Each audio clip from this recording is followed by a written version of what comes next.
a significant portion of your work engages with human bodies as evidence of security, insecurity, knowledge, power. So bodies as repertoire of both threat and assurance from that standpoint. Now, if the body carries some affirmation for the entity that renders it problematic, then it ceases to be a threat and emerges as a location of confirmation and assurance as a result. So, putting this in the context of a pandemic that pivots around a contagion, which can only spread through, living human bodies, how do you locate the subject of differential human experiences in negotiating the pandemic since COVID broke more than a year ago? Thank you. This is a super interesting question, and it relates directly to some of the work I've been doing around what I call the biometric body, but which emerges from my reflection on the hygienic body. Now, the thing about the body is that much of its existence and functioning and reality is backgrounded during the process in which we establish normal life routines. And as long as these life routines function without kind of ruptures or disruptions, then we take them for granted and we experience the body as an unproblematic background entity and infrastructure, if you want, of our existence. But everyone knows from health scares that the moment you have a pain that you've never experienced before and that you can't explain, then it unsettles you and you begin trying to normalize that experience by getting a diagnosis or maybe a treatment. Now, the thing about the hygienic body is that the discovery of the hygienic body is a moment in time when science progressed to understand the way germs work. And this is when we see a complete transformation of urban infrastructure, where we see the making of sewage, underground sewage, new regimes of regulating, defecating the body fluids, and all of this created routines around the body of hand washing, of keeping distance, of caring in particular way for ill bodies. All of this happens in the 18th century, 19th century in Europe, and then of course in the various places in the world that become part of an imperial order in which tropical medicine establishes such routines.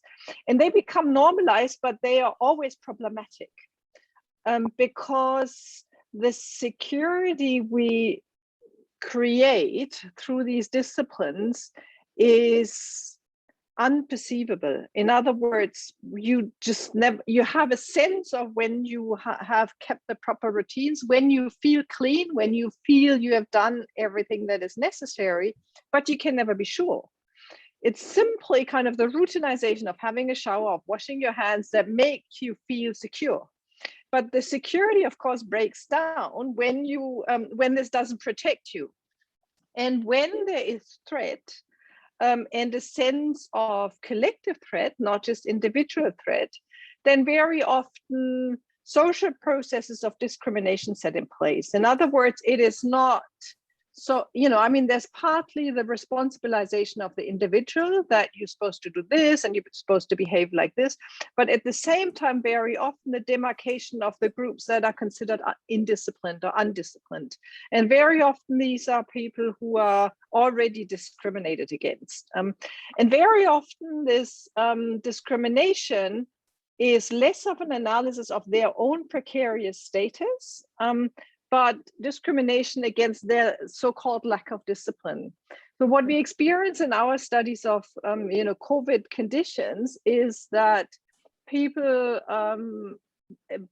in kind of marginal situations, whether this be people living in kind of labor neighborhoods or slums in India, people in working kind of living in refugee camps in Germany, or kind of homeless people get blamed for spreading COVID, which might be objectively true, but structurally, the situation is because they're exposed to structural violence and an unequal access to the kind of routines that allows themselves to protect their own bodies, they become contagion for society. And with that are blamed for, so it's a form of scapegoating what happens then. So in other words, as we establish these new hygienic measures of, wearing your mask, doing this and doing that, you do everything in place, but at the same time, there is every time a crisis when you can't be sure that these things actually protected you. And because protection is always precarious, the body gets foregrounded again and again and again. And then, these social processes of discrimination set in. Right. So talking about the collective threat, so this entire understanding of threat, as you were saying, is based on social perception of people at large. That some people are more prone to this, spreading the virus than others. For example, you also gave the example of India, where income inequality is so high. Poor people who live in unsavory conditions, their bodies carry more threat of the contagion, at least, than the middle class. So higher the social ladder and more the social capital, the lesser is the threat perception. So from that standpoint, my next question is how do you assess the location of migrants, especially the blue collar, the refugees, the irregular migrants in this entire discourse of social health and social pathology binary? How do you locate migrants? Now, see, the thing about kind of speaking through kind of a medical discourse that deals with viruses and bacteria, they kind of have taken to a logic that we call kind of linear logic or vectorial thinking. Now, vectorial thinking is very effective because vectorial thinking allows you to trace the connections through which such contagion travels. But this creates a causal connection between mobility and contagion. That means everything that is mobile becomes suspicious. Now, in this case, actually, it's the virus or that's mobile. But because the virus is attached to a body, the body becomes the carrier, and thus the mobility of the people become identified as the reason for the spread of the contagion, when actually the reason is, of course, the virus and not the people moving, but because they become, conjoined in that kind of community of fate, you could almost call it, right? Where kind of one hosts on the other. Mobility becomes a problem, and where mobility becomes a problem, then the people who are mobile become a problem. And so again, we see a logic between where kind of language that speaks in natural laws is translated into seemingly factual language to speak about society, and this slip is hardly detected. So the slip where we say, vectorial thinking helps us trace the virus to migrants are at fault. These are all kind of little steps of translations, but these are faithful translations because they suddenly turn, the discrimination, turn them into something that is justified when actually this is a form of social differentiation that has nothing to do with as such kind of the fact of kind of viral infection and their kind of processes. Right. So community of fate, this is something interesting that you point out. And I think this very notion of community of fate is also reflected in another area, that is the vaccine situation right now that we have. So set in the context of the political economy of a pandemic, where we have a very skewed inoculation process with the majority of the world literally has no access to the vaccine. But at the same time, we have countries, urging us to adopt vaccine passport as the entry point, for, revamping, rejuvenating travel. So what is your opinion on this entire vaccine passport thing? I'll just add one comment that, in our last session, Sheila Jasanoff maintained that, this is not the first time that we are witnessing compulsion to have a vaccine passport. So the world has seen that before.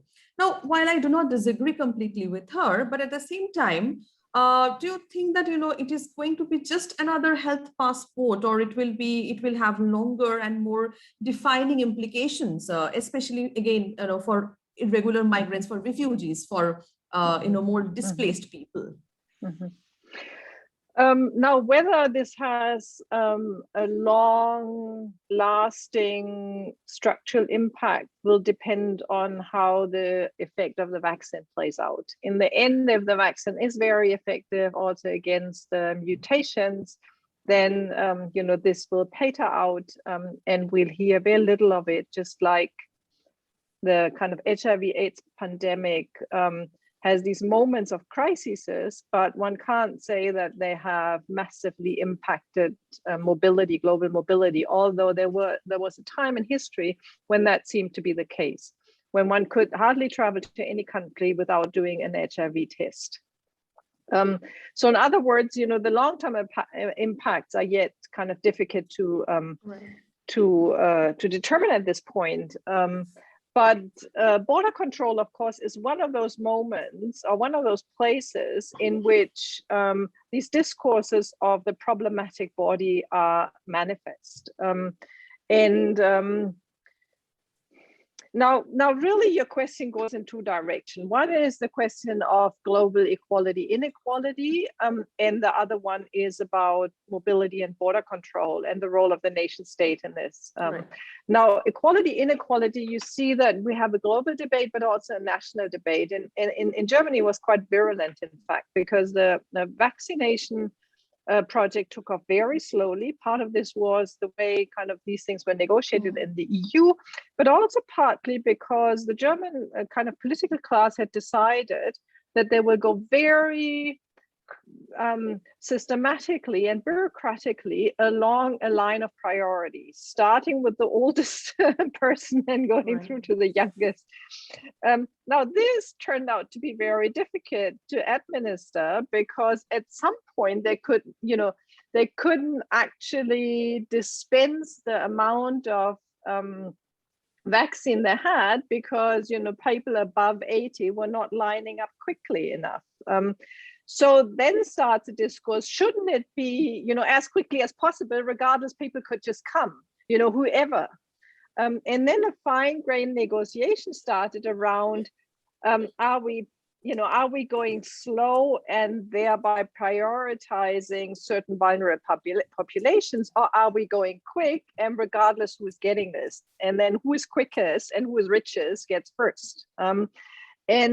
And I think this negotiation is happening in every country, and it's very interesting, where governments are making priorities and insisting on these priorities, and where private capital is making priorities. For example, you see that fee-paying private universities or fee-taking universities be very quick to get their teaching staff vaccinated, even if it costs them money, because it's a priority for them to attract students. Whereas when you hand this over to a state machinery will have its own priorities, and that might not be higher education. So you will see kind of a different distribution of vaccine in every country. And I think a comparative analysis will tell us a lot about kind of the spirit of the of capitalism in these countries, because it depends on what is seen to be vulnerable. Are vulnerable those places that make money, or is vulnerable those people who are kind of most vulnerable in terms of their health condition, or is vulnerable those people who are most marginalized? We could have also started with a vaccination with refugees. Why did we, they're living under the worst condition. Why did we start with people who are over 80 and who live in kind of individual homes? So there are lots of questions, right? Yeah. Questions we can ask. And as we ask these questions and answer them, we understand something about the political economy of kind of how different countries prioritize and understand vulnerability. And the second question then, of course, is one of kind of the post-colonial or the kind of new imperial order. That is, some countries get vaccines and others get not, and then they get distributed unequally between countries. But there's of course also the race for dominance, with China and Russia trying to get their vaccines cheaply into Africa as a leverage, for other economic transformations. So all of these things, so in other words, through the virus and the vaccine, you can analyze, as anthropologists always would do it, you can analyze just about everything about the world. You'll learn everything if you understand, how the vaccine and its antidote, how they travel. So then of course security regimes again will tell you something. And for me, kind of this pandemic moment, whatever happens in the long run, is very similar to the 9/11 moment. It's a critical juncture in history. And it's not as if, this pandemic situation as we are living it now will continue in exactly this same kind of crisis mode forever. But when papers say there's a new normality, what one can understand this to mean is that we are trying to find a new normality. And the new normality is that which, that is a process of adaptation that has very strong discriminatory dimensions, and that has, I think, defined a new place and position for the nation state within the global order. Just like 9/11 has strengthened nation states, because the war on terror has very clearly instituted, strengthened very strong border regimes that target particular kind of populations. And the same will be true for what happens in the post-pandemic situation. And the question then is, in under these conditions of the Anthropocene and the climate change, whether we are seeing more of such health scares spread quickly globally. And that, of course, then will kind of have lasting impacts on the way the international community is organized and how people are placed in this. And as we said before, there are always specific groups that get targeted, and what these groups are will depend on what the scare is.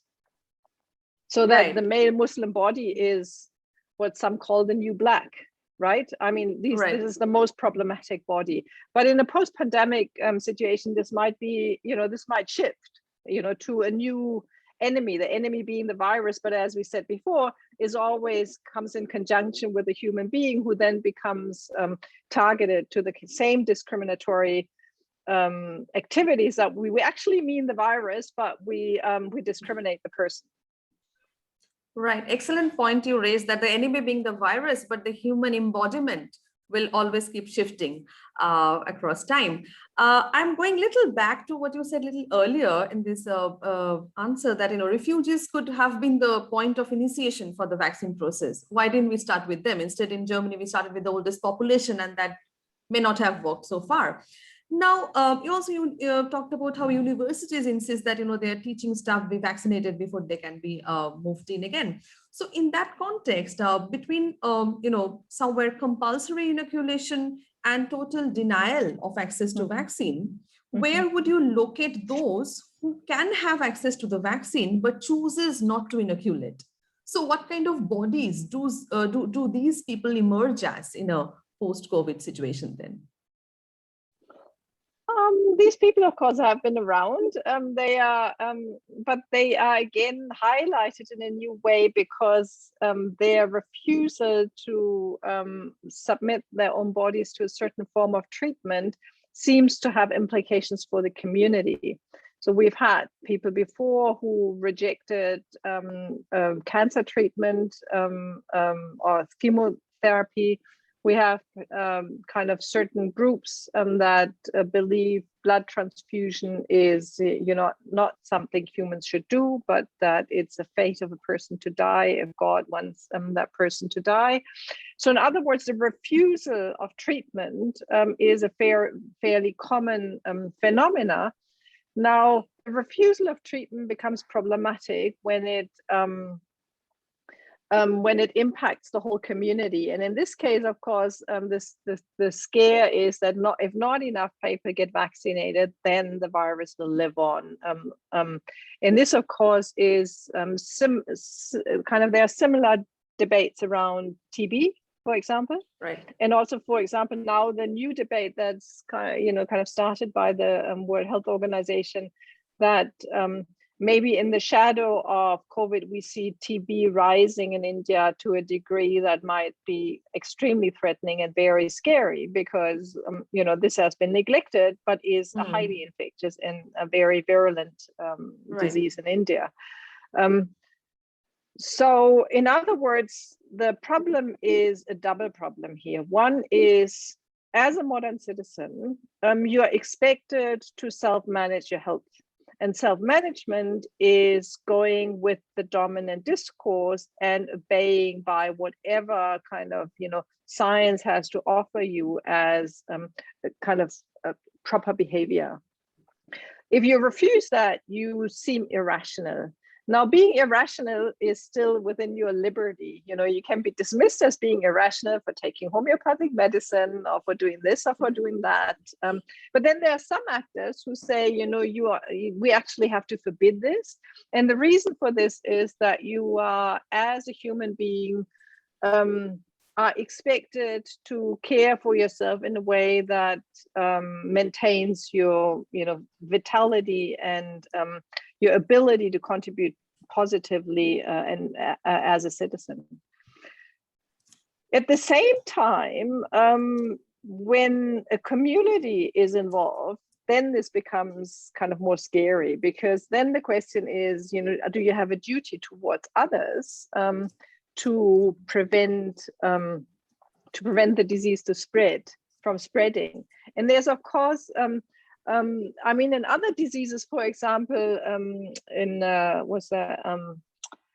other vaccinations that you have to give your children, when parents refuse to give this to their children, then there's a discourse of parental neglect. Is it parental neglect when you don't bring your children to these kind of vaccinations? In this case, it's neglect of community. And so the debate has kind of several dimensions, and there's a combination here of neglect of self and neglect of community that becomes an accusation raised against people who refuse vaccination for whatever personal reasons. And then there's their very personal things, right? I mean, what happens if in a family, your parent, for example, refuses to get vaccinated? This is another dimension. We're speaking here at a sociological level about, at the governance level. Right. But what happens in families? How do you negotiate it if your partner refuses? If your parent refuses, how do you deal with it? And who's responsible if something happens?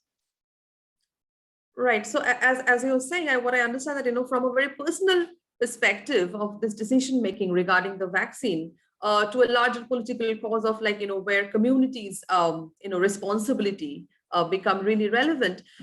Another very important thing that, COVID has kind of affected is one of the most unassuming and unsuspecting aspects of our life, that is human mobility at large.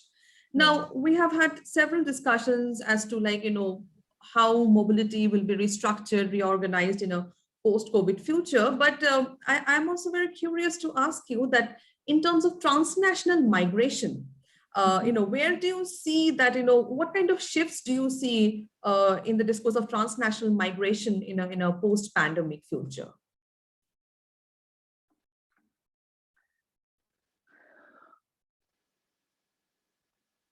I wonder whether in the midst of the pandemic, we are exaggerating its impact on long-term mobility.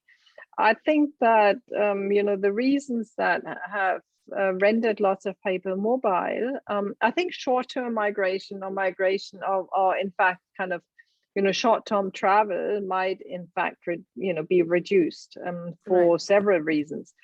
But I'm not sure, we'll see, migration people migrate not because they choose to migrate. Most people do not migrate because they choose to migrate. Most people migrate because they're desperate.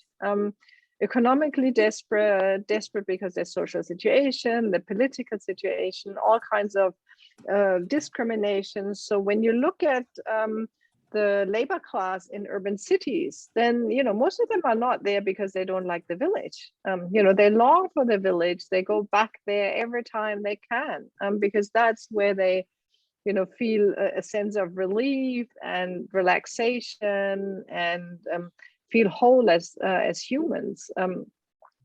But they often migrate because they are discriminated or kind of mistreated heavily as Dalits, or because they're desperate for work, or because they're rendered landless through investment by big corporations. All of these are factors that make people be mobile.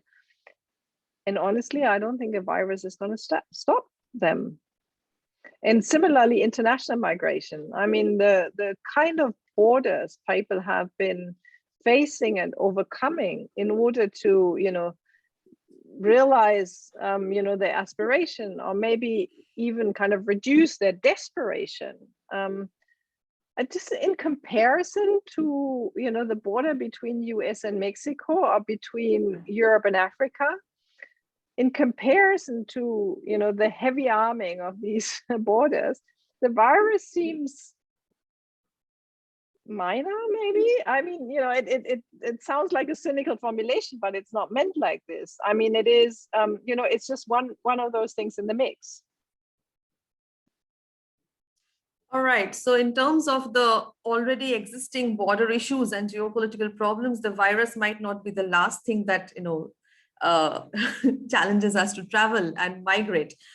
Thank you so much, Professor Rao, for this really fascinating, incredible conversation. We will now open the house so that our listeners can join us in too. But before that, I'm just tempted to make one or two quick observations, in response to our conversation. I think one thing which emerges is that the future of the human body as a biometric location will increasingly, inform and configure our larger societal needs and desires. I mean, whether it is the inoculation process or the decisions around it, the fear and the trust in vaccine, or the possibility of self-inoculation, or the impossibility of even accessing, enough vaccine for several countries across the world, human bodies are increasingly reduced to now statistics that, pose us either threat or safety, because say our entire perception, our entire threat perception around the contagion, around this entire pandemic, is solely based on some statistical figures on Worldometer and other statistical sites. So hope and tragedy are kind of consequential to the mortality and the survival rates in different countries that we see. So this entire statistical spectacle, this biometric marvel, which of course predates COVID as a phenomenon, of course, but it is kind of, it's visibly exacerbated due to the pandemic. And related to this is my another concern, which is the last thing I'll talk now, and then we can stop, is to what extent and in what form does this change the geopolitical cooperation in the long run? For example, today's news is that Serbia is vaccinating thousands of its neighbors from North Macedonia, Croatia, Bosnia, Montenegro. Now, several of the Bosnians have made this statement that, for them, it is one single country, it's still one country, and they're grateful to Serbia, to Belgrade, for allowing them to inoculate. So what does this tell us about the cooperation among nation states around the world in a post-pandemic situation? This is something I'll be interested to discuss. And while I very much agree with you that long-term effects cannot be really assessed through an analysis of behavior, in the middle of a pandemic, in the middle of a crisis, but the question still remains that how will this biometric discourse affect transnational mobility of especially irregular migrants? So we have had this discussion with several of our guests before in this entire series, and a lot of us believe that host societies will try to replace the migrant laborers with native labor. Again, a lot of us also believe, as you also pointed out, that neither can the home countries afford to withhold emigration, and nor can the host societies disallow immigration of the massive labor force from abroad. So within this broad divide, within this binary, I think we will need to figure out the status of mobility and migration in a post-COVID future in the next couple of months or years to come. So with that note, I'll stop and let us now open the house and have the rest of us join us in.